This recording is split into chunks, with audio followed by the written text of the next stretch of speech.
कल चर्चा करी थी हमने, समाप्त करा था कि गुरु का होना बहुत आवश्यक है, क्योंकि वेदों को श्रुति शास्त्र बताया गया है। श्रुति, श्रुति का मतलब सुनना, तो गुरु का होना बड़ा अनिवार्य है। तो कल मैंने बताया था, भगवान ने 4 अध्याय के दूसरे श्लोक में कहा है, एवं परंपरा प्राप्तिम, कि ये जो ज्ञान था ये परंपरा से आ रहा था, परंतु ये परंपरा जो है ये छिन्न भिन्न हो गई, जिसके कारण कि मैंने तुम्हें दोबारा ये वही ज्ञान जो मैंने किसको दिया था, सूर्यदेव विवस्वान को दिया था, वही दोबारा देने आ रहा हूँ। इससे ये सिद्ध होता है कि कोई ज्ञान नया नहीं है, ये ज्ञान पुराना भी नहीं है, ये ज्ञान काल से परे है। समझे? भगवान सनातन, उनसे निकली हुई बात भी सनातन। तो भगवान कहते हैं मैं कोई नई चीज़ नहीं देता, क्योंकि अगर कोई नई चीज़ दी होती प्रभु जी तो पीछे जो लोग चले गए हैं उन बेचारों का क्या होता। सोचिए, थोड़ा थोड़ा बुद्धि लगाइए। कई बार हम लोग इस चक्कर में रहते हैं, नया निकाला इन्होंने, कुछ बड़ी नई बात निकाली है। अरे नई बात जो होगी वो पुरानी होगी और ख़त्म होगी। हम कहते हैं ये धर्म सनातन था, सनातन है और सनातन रहेगा, इसी को कहते हैं सनातन धर्म। परंतु अभी आपको धर्म की परिभाषा नहीं पता, तो आज कोशिश करूंगा अंत में आपको धर्म की परिभाषा बताने के लिए। मैंने आपको कल बताया था, इसी बात को दोहरा रहा हूं, कि भगवान ने 4 अध्याय के पहले श्लोक में यही कहा कि मैंने ये ज्ञान विवस्वान को दिया था, उससे ये ज्ञान मनु को आया, मनु से इक्ष्वाकु को आया। इस तरीके से ये ज्ञान परंपरा के द्वारा चला आ रहा था, परंतु ये ज्ञान जो था ये क्या हो गया, नष्ट हो गया, क्योंकि ये परंपरा टूट गई। ज्ञान नष्ट नहीं हुआ, परंपरा नष्ट हो गई, जिससे कि ज्ञान लगता है कि लुप्त हो गया। भगवान कहते हैं, बताते क्या बोलते हैं, लगता है, देखिए ध्यान रखिएगा, लुप्त हो गया है। और आपकी जानकारी के लिए, वेदों के 94% वेद लुप्त हो चुके हैं, सिर्फ 6% मौजूद हैं। 6 संदर्भों के अंदर जीव गोस्वामी ने पहले संदर्भ में, जिसको तत्व संदर्भ कहते हैं, उसमें स्पष्ट पुष्ट में बताया है। और जो कैलकुलेशन चाहिए होगी बता दूंगा कि कितने उपनिषद हैं, कितने बचे हैं, कितने संहिता हैं, कितनी बची हैं, कितनी आरंक हैं, कितने बचे हैं, कितने ब्राह्मण हैं, कितने बचे हैं। तो ये सब कैलकुलेशन करने के बाद सिर्फ 6%, 6 भी नहीं है, 5.78% ही वेद अब मौजूद हैं। बाकी खत्म नहीं हो गए, क्या हो गए, लुप्त हो गए। ध्यान रखिएगा, आध्यात्मिक चीजें खत्म नहीं हुआ करती, आध्यात्मिक चीजें लुप्त हुआ करती हैं, क्योंकि आध्यात्म का दूसरा नाम है जिसपे कि काल का असर नहीं है। तो भगवान ने यह बात स्पष्ट करी है कि यह ज्ञान किससे आना चाहिए, परंपरा से।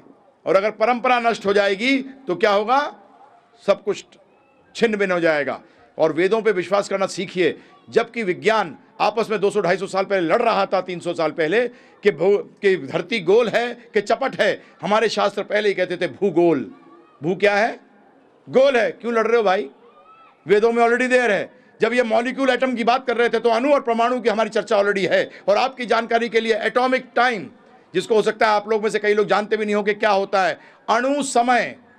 अणु समय का मतलब जितना समय सूर्य को एक परमाणु के ऊपर से निकलने का समय लगता है उसको परमाणु समय कहते हैं, एटॉमिक टाइम कहते हैं। भागवत के 3रे स्कंद के अंदर कपिल महाराज, प्रभुपाद जी ने अपने साइंटिस्ट जो भक्त थे उनको कहा था, शिष्यों को कहा था कि इस पे चर्चा करो, इसको सामने रखो लोगों के। तो ये एटॉमिक टाइम की भी चर्चा है।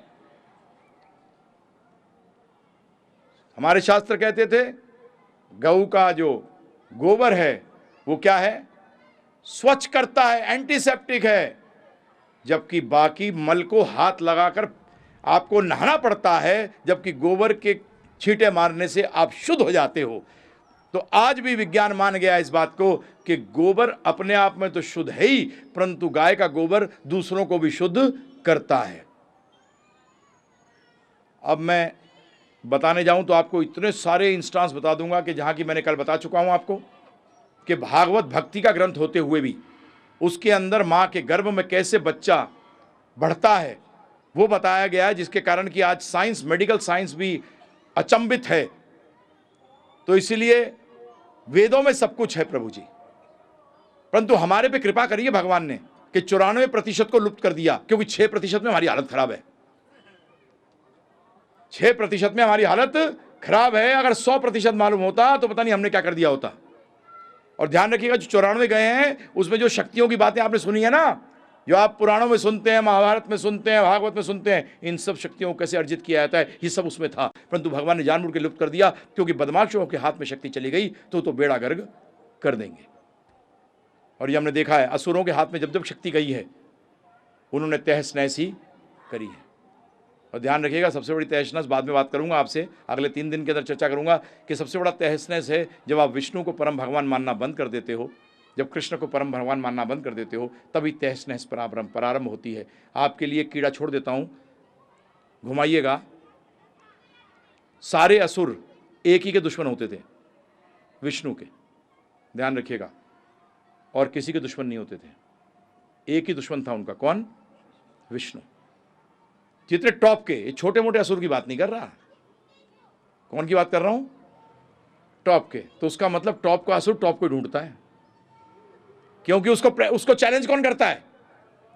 उसको चैलेंज भी टॉप ही करता है। अभी का विषय नहीं है, कल का विषय है, भगवान पे चर्चा करूंगा, आपके सामने शास्त्रों के आधार पर सिद्ध करूंगा। परंतु इतनी बात ध्यान रख लीजिए, वेद के ऊपर पूरा विश्वास करिएगा। और दूसरा बोल दिया मैंने आपको कि श्रुति शास्त्र है, गुरु का होना अनिवार्य है।